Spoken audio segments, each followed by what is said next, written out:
I am Behruz Qamari Tabrizi. I'm the director of Sharmin and Bijan Mossavar-Rahmani Center for Iran and Persian Gulf Studies at Princeton University.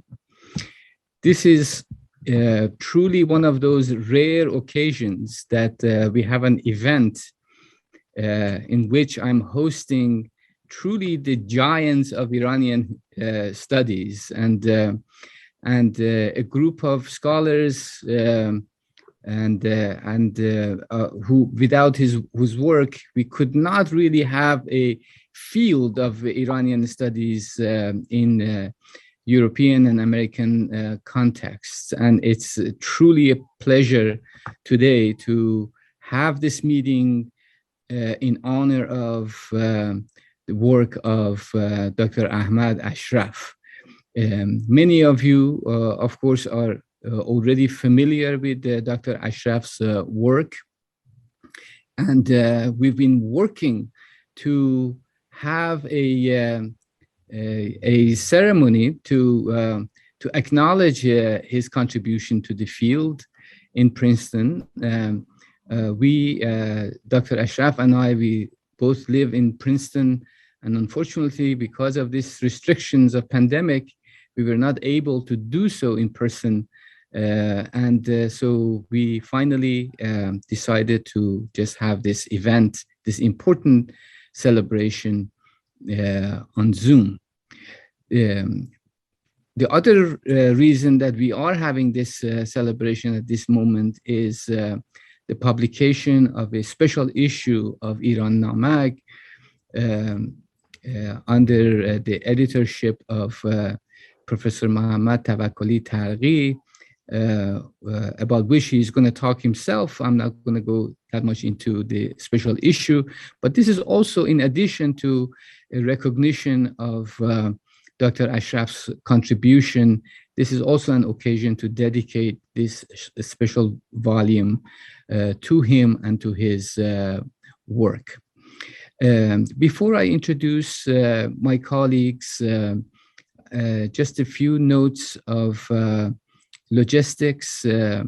We have a Q&A button at the bottom of your screen. And if you have questions, if you want to share some memories, please do drop a note in the Q&A section.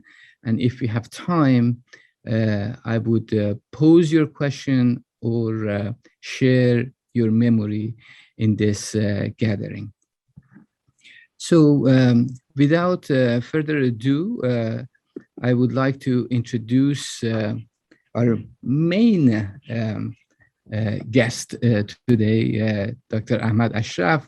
Of course, I'm not going to go too much into introducing him because this is an event mostly about his contribution. But I wanted to make sure that I mentioned this, that Dr. Ashraf possibly is the historical sociologist par excellence of Iranian academia. And his work is wide and deep, and he has contributed to the field for many, many years. And I am sure many of you have seen his important book, موانع تاریخی رشد سرمایه‌داری در Iran, the historical impediments of development of capitalism in Iran, which instantly became a canonic text when it was published.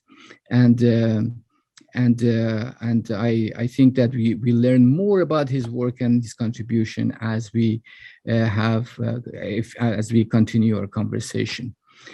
Joining us today is Dr. Ali Banuazizi, professor of political science at Boston College and research fellow at the Center of International Studies at MIT. He is one of the founding editors of the Iranian Studies Journal and the former president of Association of Iranian Studies, as well as Association of Middle Eastern Studies Association. Dr. Banuazizi also have edited or authored a book co-authored with Dr. Ashraf, طبقات اجتماعی، دولت و انقلاب, social classes, state and revolution in Iran, which was published in Tehran in 1387, the Hijri calendar. Professor Farhad Kazemi, an emeritus professor of politics and Middle East studies at NYU. He also served as NYU's vice provost for global affairs. He's the author of several books and articles on the Middle East, comparative politics, international politics, and he also served as a member of the Council on Foreign Relations and as a past president of Association of Iranian Studies and Middle Eastern Studies Association. As you see, I was not exaggerating to say that we are hosting the giants of the field in this conversation. And last but most definitely not least, Professor Mohamad Tavakoli-Targhi, professor of history and Near East, modern Middle Eastern civilizations at University of Toronto. Sorry, I'm too excited that I keep missing my words, and he has such a wide scope of expertise in topics and questions regarding modernity, nationalism, questions of gender, Orientalism, and Occidentalism. I can name two of his books, one in English, Refashioning Iran, Orientalism, Occidentalism, and Nationalist Historiography, which also became an instant canonical work, published in 2001, and also a couple of years later, a book called Tajaddud Bumi, Vernacular Modernity, published in Iran, Nashr Tarikh, which also was received so enthusiastically in Iran. He also has served as the editor of Comparative Studies of South Asia, Africa, and the Middle East, and the editorial board of Iranian Studies, and most recently, the Elahe Omidyar Mir Jalali Institute of Iranian Studies has just started its work under at the helm of which Professor Tavakoli stands. And I also need to mention this, that Professor Tavakoli, one of the most incredible works that he does is to create vibrant intellectual communities in Toronto and throughout North America and Europe, and many incredible students come from under his guidance, writing incredible dissertations. So without further ado, I would like to ask Professor Tavakoli to introduce the special issue of Iran Namak and a little bit about the sort of history of it and the contribution of Dr. Ashraf. Thank you. Professor Qamari Tabrizi, thank you for your very generous introduction. I am also grateful to you for organizing this special event today, and also grateful to the Mossavar-Rahmani Center for sponsoring this important event, where you have 4 past presidents of International Society for Iranian Studies here present.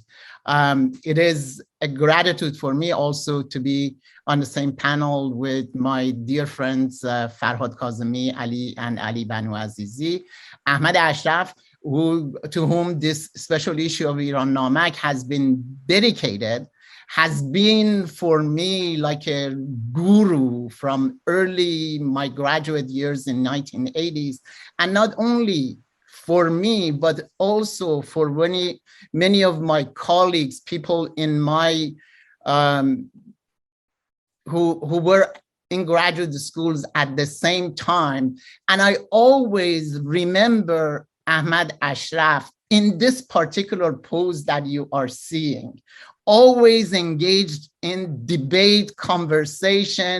He would come at MESAs and Iranian studies conferences, and I have several times as a PhD student at the University of Chicago invited him there, and always in this pose, taking what you have said very seriously and engaging with you, challenging you, and making you to think much more seriously. So this special issue is dedicated to a real guru for myself. Of course, I must also say that both Ali and Farhad have been guru-like figures for me, and they have been really greatly supportive of my personal research and research of a lot of other colleagues.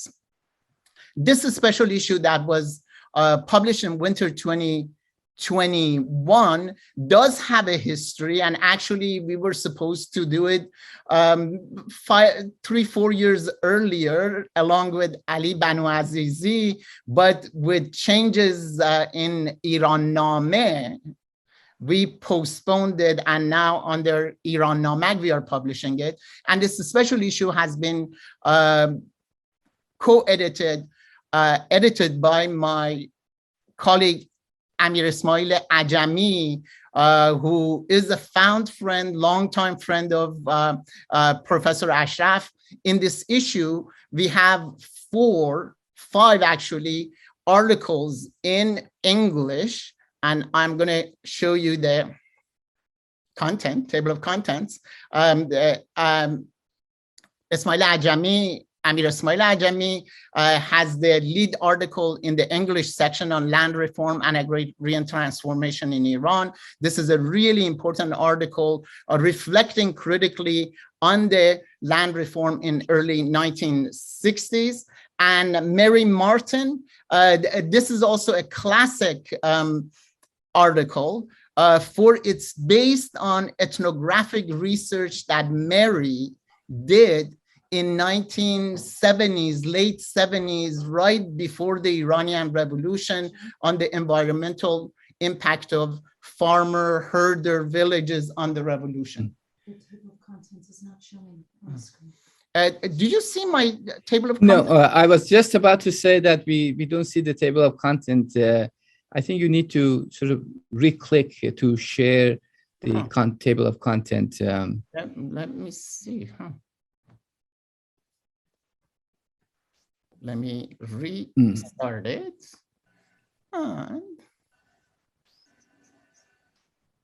Sorry. Do you want me to share? Or, here it is. Yeah. Perfect. So Ismail Ajami is the first, and then Mary Martin, again, ethnographic study of the villages in pre-revolutionary period. Azadeh Kian has an outstanding article of University of Paris on the individualization and emergence of personalized politics in the post-revolutionary Iran. In a sense, emergence of a new subject and subjectivity in post-revolutionary Iran that has not been sort of focused on much. And another article, really important article, because it's based on archival research, serious archival research in Iran, is by Sohila Torabi Farasani of the University of Najaf Abad, Azad University of Najaf Abad. And this is on the structure of Chamber of Commerce in the port city of Bushehr.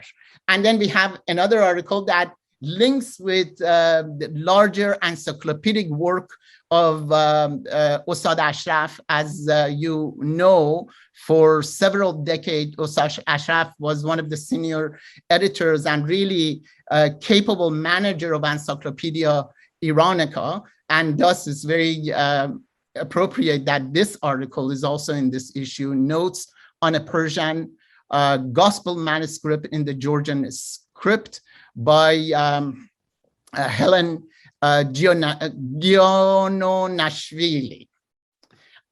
Sorry for messing up the name. The Persian section includes several articles that really are indicative that at least in Iran, our age is the age of Ahmad Ashraf. Everyone is reading Ahmad Ashraf. Everyone is commenting on Ahmad Ashraf, and there have been already several academic conferences on Ahmad Ashraf's contribution. And the reason for it has to do with the kind of issues that Ahmad Ashraf discussed in his scholarship that spans to almost 60 years. The focus with the intensification of class conflict in Iran and intensification of social inequality. A lot of people are returning to his early writings on class formation, class conflict, social inequality in Iran, and have brought this to attention. Also, you see it in this particular issue. The urban structure, the focus that he has had on urban structure and particularly urban planners, as you will see a little bit later, are returning to the works of Ahmad Ashraf as a guide for more responsible urban growth and urban planning. He has also written on Iranian identity, among other things. And again, Iranian identity is one of the issues that is deeply, intensely debated by scholarly community in Iran, but also beyond Iran. The first article in this Persian issue is by my dear colleague, Professor Negin Nabavi, who unfortunately could not be with us today.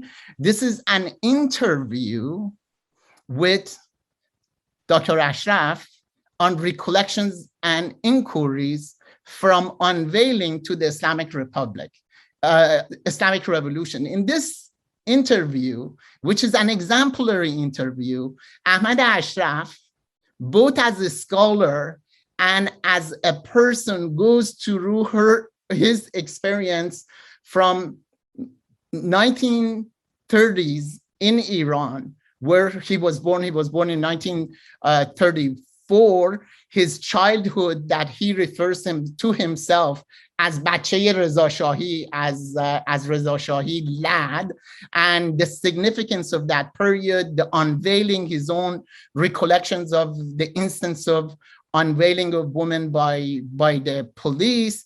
And then exceptional also is his elementary and high school experience that coincided with the Allied invasion of Iran, intensification of internal political, ideological conflicts in Iran, all the way to the coup of 1953. For anyone who works on the coup on the 1940s and early 50s, reading this interview is really important, because Ahmad Ashraf, again, as a participant, as a student activist, reveals some details that our scholarly community has not been focused on. And also, Dr. Ashraf talks about his own university education, particularly his MA in law, and significance of that. He brings attention to the significance of that education because it made him aware of alternative modes of thinking. Because at a law school in Iran, where they were reading Montesquieu and they were reading modern legal philosophies, but they were also reading Sharia, studying Sharia. And he was a student of Hujjat al-Islam Sangelaji, who was one of the giants of Reform Islam in the 1930s and early and the 1940s. And then his reflection on the revolution. I really encourage you, if you're interested in any of these things, and also in how people, how to conduct an interview, go to this particular issue. Another article is by Ali Asghar Saidi, professor of University of Tehran, who has written on the challenges of family capitalism in Pahlavi era. He has already published 2 books on Iravani family and the founder of Kafsh Milli, and also on the Khosrow Shahi family, who had confectionery and biscuit and menu and number of other industries. And this article is also really important on understanding how family networks worked in the formation of indigenous Iranian capitalism. Darish Rahmani, I know I'm talking a lot, Nasser Sedghi both attend to this question of transition. And these were questions that have been really important in historicizing, in the modes of historicizing, both in Iran and led by people like Ahmad Ashraf, but also larger academic community worldwide on transition to capitalism, transition from capitalism to revolution. These kinds of questions are really the burning questions for the Iranian scholarly community. And Darish Rahmani reflects on Ahmad Ashraf's contribution and divides it to two stages. His early writings that were sociological history, and later writings that become the first writing that are more historical sociology, and the later writing that becomes sociological history, which much more earlier he engages with the grand narratives of transition, mode of production, feudal mode of production, capitalist mode of production, Asiatic mode of production, and the peculiarity of Iranian mode of production. He brings, he discusses not only urban and rural conflicts and collaboration, but also brings in tribal formations that were mobile, and the three of them really constituted a unique form of Iranian social formation. And then Nasser Sedghi, likewise, from University of Tabriz, explores Professor Ashraf's, Ustad Ashraf's writings on underdevelopment. And again, the combination of Darish Rahmanian and Nasser Sedghi are really great reflections, not only on the classical works of Ahmad Ashraf, but also the kind of impact that it has had, and how articles that he has written in early 1960s have become they have become classics today. The other article on the necessity of utilizing Iranian urban historical sociology in contemporary urban development, and a look at the work of Ahmad Ashraf, Parviz Piran and Mohammad Reza Hairi both reflect also on the contribution of Ahmad Ashraf on writing urban sociology, and come to conclude at this critical time that Iranian urban centers are rapidly growing for developers and for planners. It is really important to develop some sort of historical consciousness, a kind of historical consciousness that will make them aware of the kind of responsible development that they could pursue. And then another article again by Dr. Ahmad Ashraf, who reflects on the question of inequality. As I indicated, one of the serious issues that are of scholarly attention in Iran are how the revolution that was supposed to bring equality has actually intensified, has led to highly intensified inequality. And Ashraf reflects again as a guide on the writings of Ahmad Ashraf in order to bring into attention the importance of this issue in contemporary Iran. And then there is another article that has been really greatly surprising for me, is by Professor Izzatullah Samaram, who is a professor of at the University of Allame Tabatabai. He writes on Ahmad Ashraf's contribution to social work in Iran. This I did not know. And it became really revealing how when he first began to teach in Iran in the Institute of Social Work, Dr. Samaram explains that prior to Ahmad Ashraf, the focus was intensely psychological. Social work was based on the paradigm of psychology.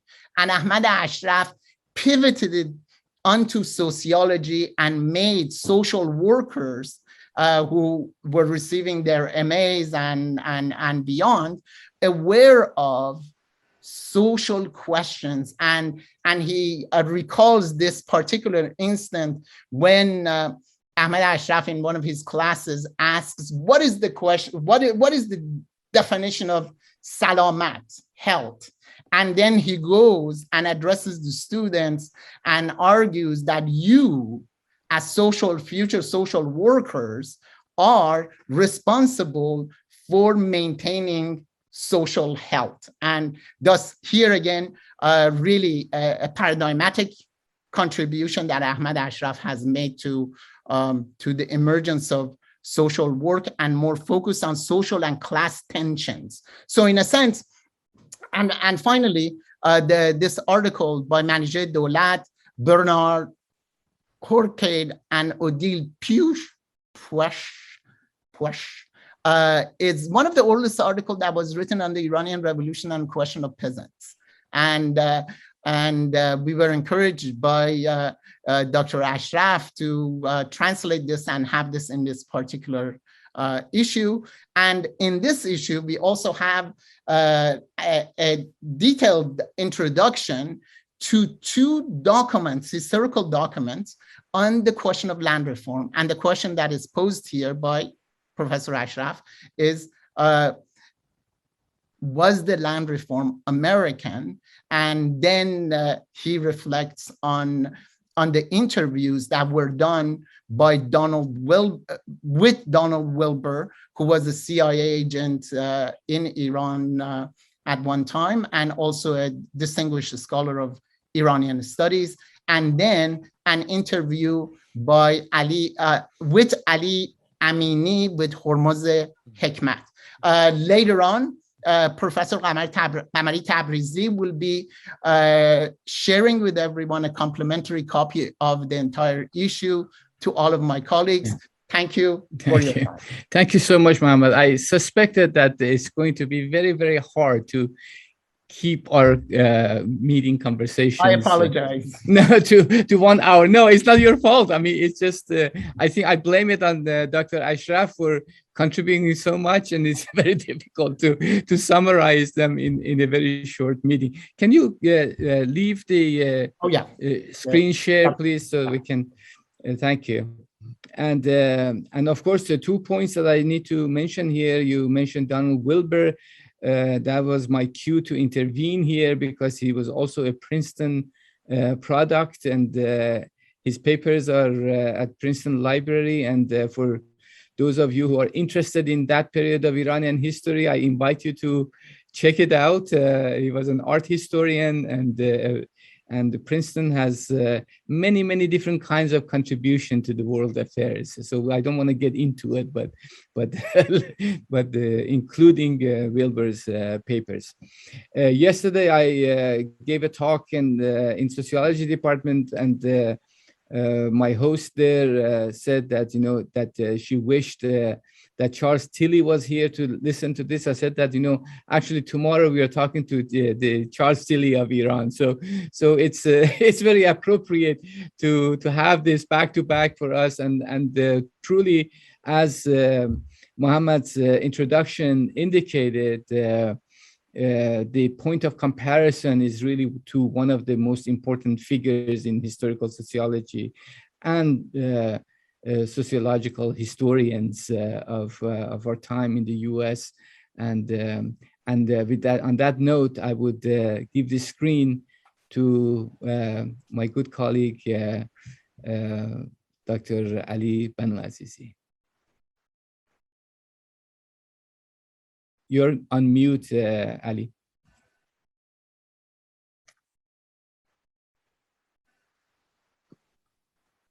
Can you hear me now? Yes, we can hear you perfectly. Thank you. First of all, I apologize for the poor quality of my computer right now. I hope the talk would be understandable, comprehensible. We see you very well, and we hear you very well. So wonderful. No problem. Yeah. Thank you.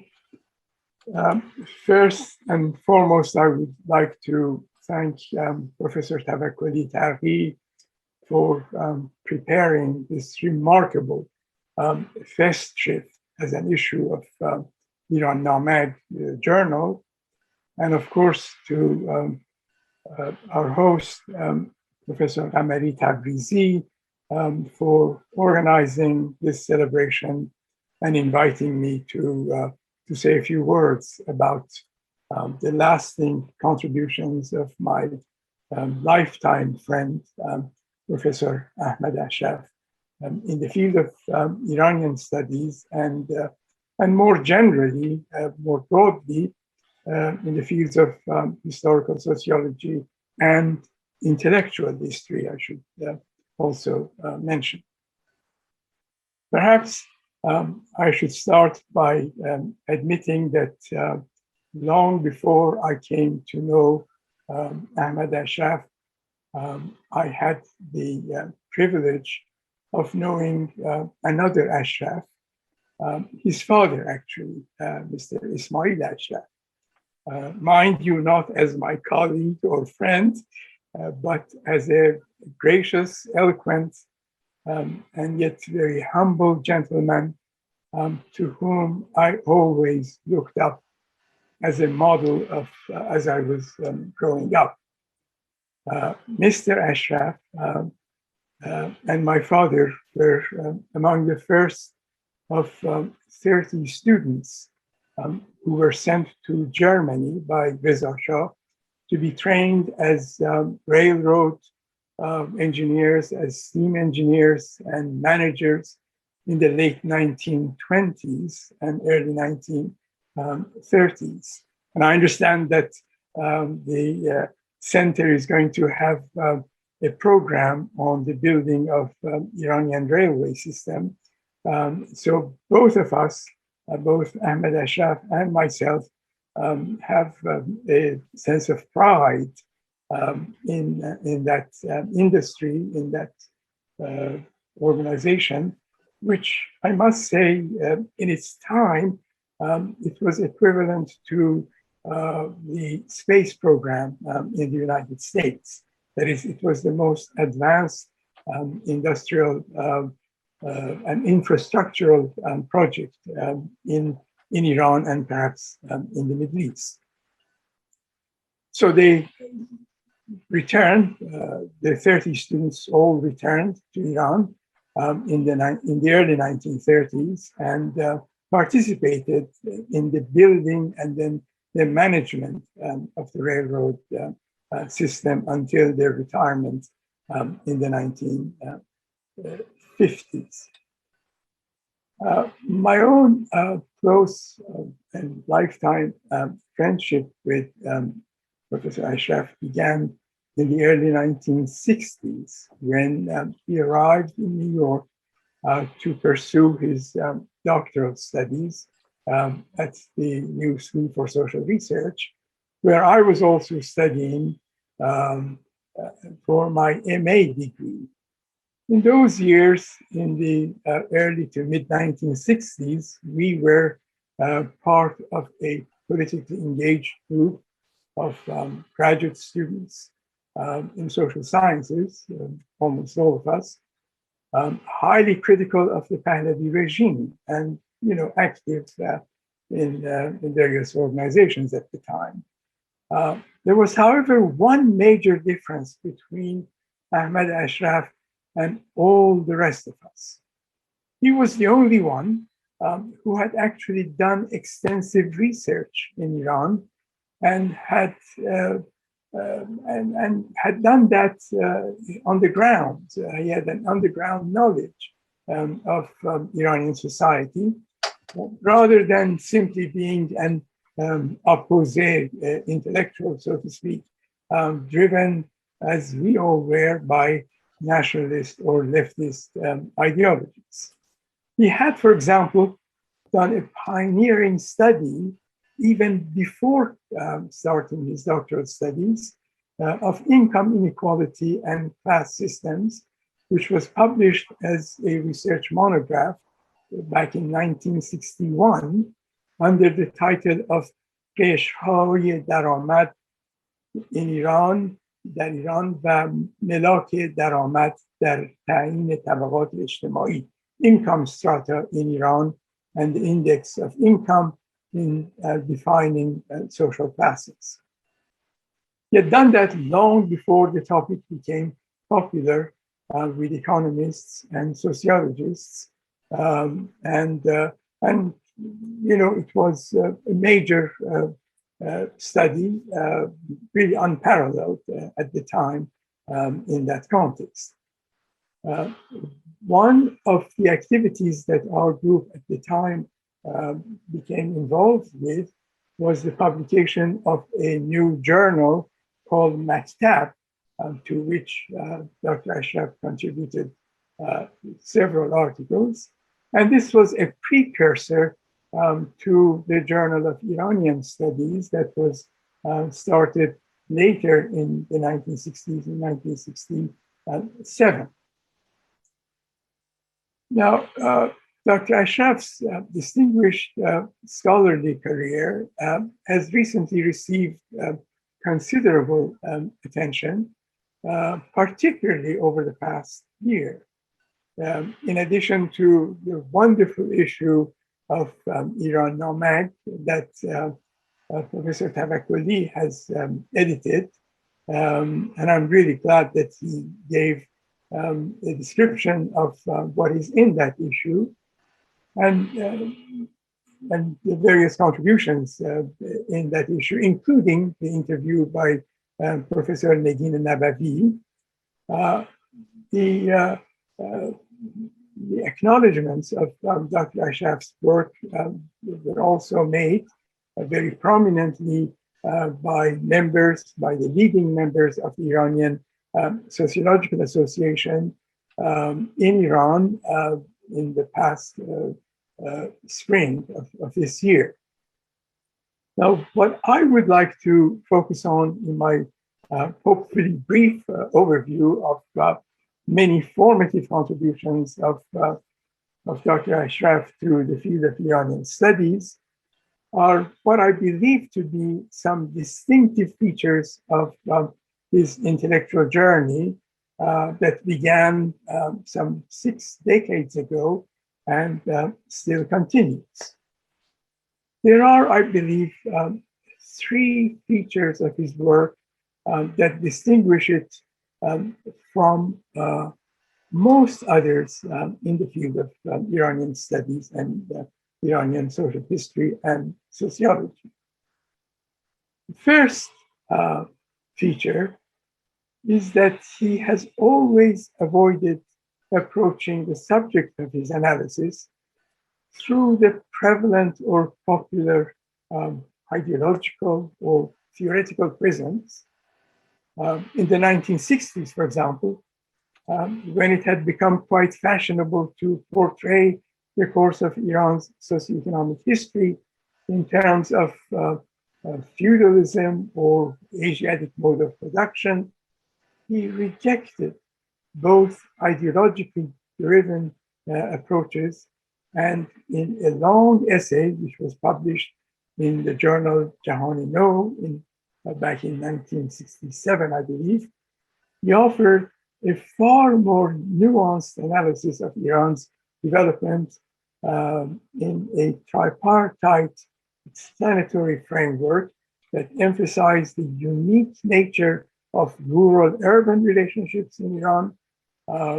He included Weber's notion of patrimonialism, as well as Ibn Khaldun's concept of Asadiyya. Later, he applied this analytic framework to a study of the Qajar period in his classic work, The Historical Obstacles to the Development of Capitalism in Iran. Similarly, in more recent years, Dr. Ashraf has has worked on national identity, a topic which is very close to his heart, and has pointed out that this is a notion that has evolved, it has been transformed, and it has acquired different meanings and political significance over the course of Iran's history. He reviews in his various articles some of the more popular approaches to the question of Iranian national identity, including the so-called postmodernist approach, which rejects the notion of identity as being continuous over the course of Iranian history and considers it to be a modern creation, if you will, in the late 19th century, or a postmodern creation. And he also rejects the romantic nationalist narrative of Iranian identity, which traces back the contemporary Iranian identity to the pre-Islamic identities, going back all the way to the Achaemenid times and so on. He presents a much more nuanced approach to the question of Iranian national identity, making a distinction between cultural identity and national identity, which is a modern creation, the latter a post-modernist creation, and talks about certain continuities between present conceptions of national identity and past views of Iran's cultural identity. And he does not see a disjuncture between those earlier views and the later views, fully acknowledging that, of course, since the late 19th century, an Iranian nationalist identity, if you will, or national identity has become much more commonplace and much more prevalent in these discussions. Professor Banuazizi, let me apologize. I just wanted to remind you that we want to sort of move to Professor Kazemi as well. So yeah. I utterly, I'm sorry to intervene, because this is, again, this conversation is so fascinating and important, and I apologize for. Let me offer my own apologies for being long-winded about this. So he has a kind of historicizing approach to the question of Iranian national identity. So this lack of following the current ideological or theoretical trends is one feature of his work. Another feature of his work is that he is genuinely a pluralist, methodologically speaking. He follows quantitative approaches or qualitative approaches depending on the topic that he is, studying. And he has, of course, a number of historical studies in which he very carefully quantifies the data, including the data on Iranian elite, on the Qajars, or more recently, a study of Shiraz elite based on Kasai's work. And finally, the third feature of his work is simply the scope of his interests.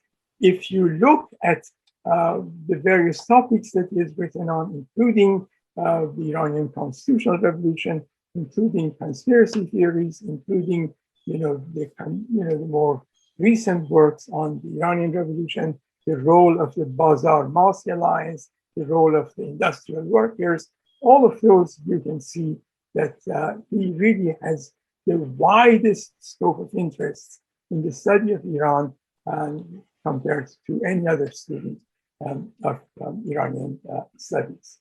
Let me end by saying that, at least personally, I believe that many of his accomplishments would not have been possible without the help and very quiet guidance of yet another person, and that is Ms. Azar Ashraf, his wife, many of whom know her as the principal librarian for Iranian studies for many years at Princeton University. Again, with apologies to thank you so much. I mean, no one needs to apologize, because again, as I said earlier, this is it's impossible. Hopefully, we can have this next time in person, and we have plenty of time to chat and be in each other's presence and share these ideas and memories with Dr. Ashraf himself. Again, we are so privileged to have him in Princeton and to be in the same neighborhood. So, Professor Kazemi, please. You are on mute, Professor Kazemi.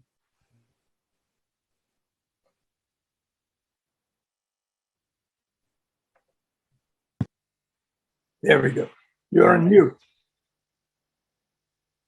You're still on mute. You need to unmute yourself.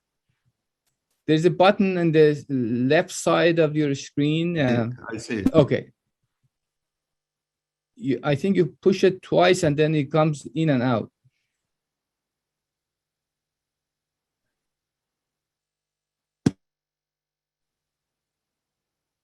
And now we know that we all have special assistants in our lives. Yeah. There we go. Can you hear me now? Yes. Yes.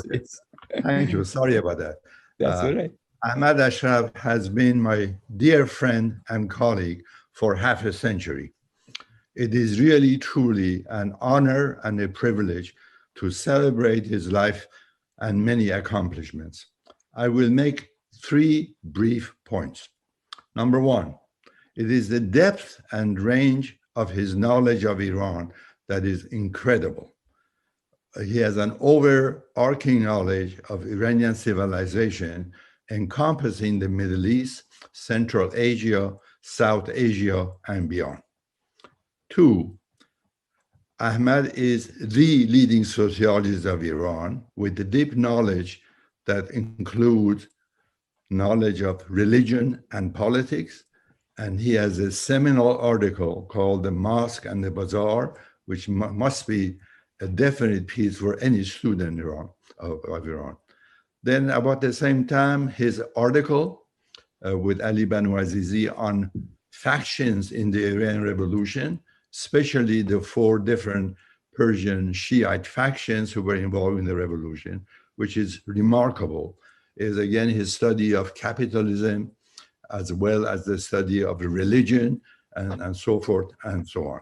Then was mentioned by Mohamad. Ahmad, people sometimes don't know, he has a tremendous knowledge of the law, both the Shi'i and Sunni law.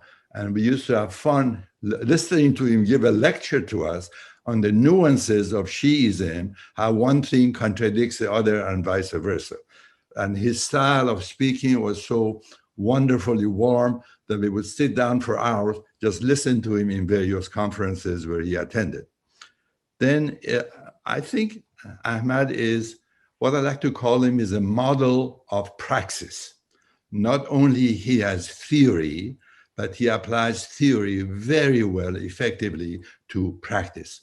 His research, his theoretical framework, all of that support this observation. Finally, I would like to acknowledge Ahmad as a true friend again. And I want to get personal here. I had a research project in Iran before the revolution on the migrant poor and the squatter settlements. There was no way I could send my team of researchers to squatter settlements and do the project without Savak, putting in jail. So Ahmad was my solution. I turned to him and he put the project under the plan organization of which he was a deputy minister. And lo and behold, everything was done and the book was published. So I'm grateful to Ahmad for his contributions to the field, but also very grateful for him as a very, very special friend. Cheers. Thank you so much. Again, these are so many different aspects of Dr. Ashraf's contribution that, of course, many of us already knew, but hearing it all in the same place is just so tremendous. I mean, I think that we most definitely need to continue this conversation in a more substantive way in the near future. Let me invite our dear friend, colleague, guru, Dr. Ahmad Ashraf, and if you would like to share some thoughts with us. Thank you very much, Professor Qamari-Tabrizi. I would like to extend my deepest appreciation to Professor Mohamad Tavakoli-Targhi for dedicating a special issue of the bilingual quarterly Iran Namak to honoring my work, and to Professor Behruz Qamari-Tabrizi, Chair of the Department of Near Eastern Studies and Director of Sharmin Bijan Mossavar-Rahmani Center for Iran and Persian Gulf Studies, for organizing this engaging and memorable webinar. I would like also to extend my special appreciation to my old friends and colleagues, Professor Ali Banuazizi and Professor Farhad Kazemi, for their participation in the webinar and talking eloquently about my work. I would like also to thank all participants for their interest in our webinar and spending their valuable time with us. And finally, it is, of course, a pleasure and great honor for me to accept this special issue and offer my sincere thanks to Professor Tavakoli and other contributors to this special issue of Iran Namak.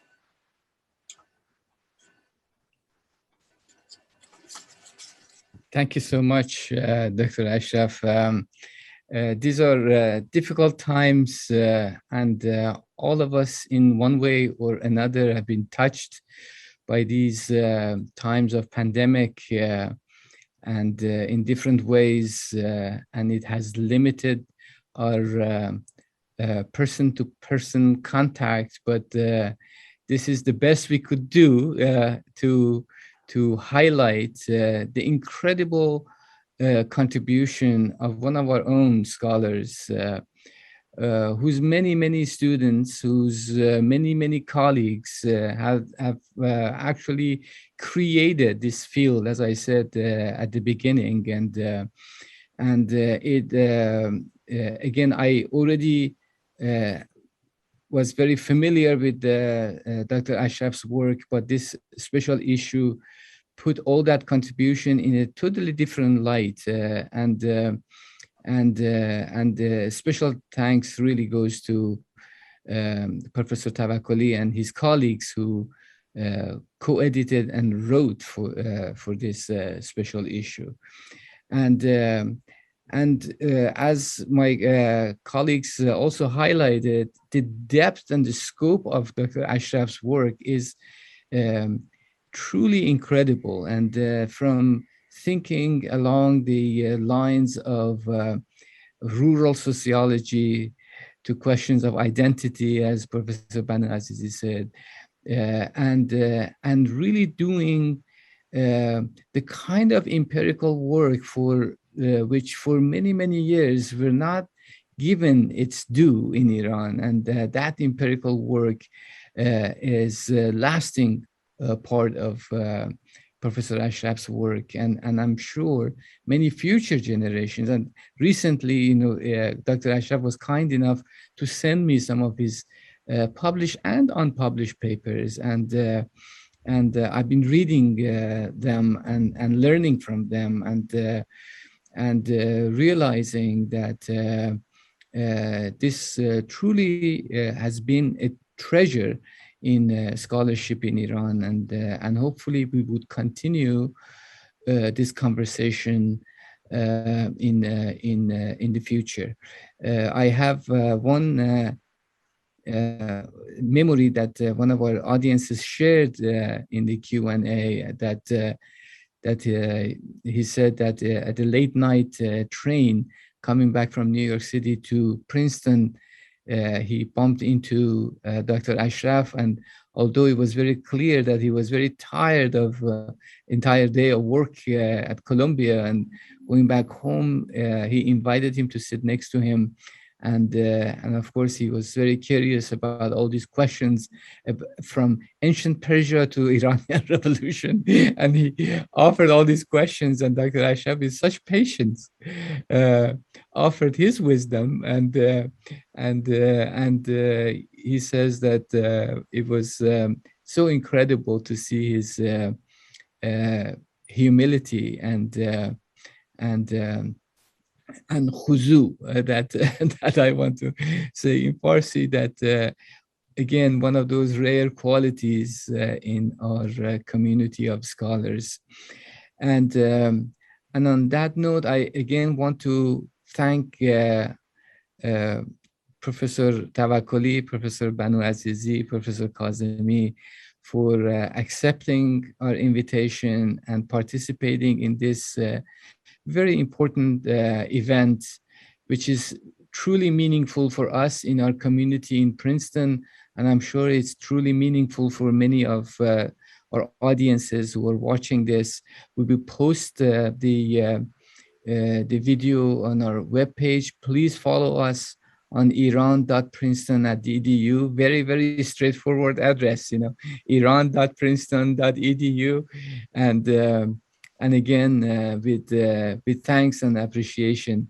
And I hope to see some of our audiences soon again and our participants. Thank you so much.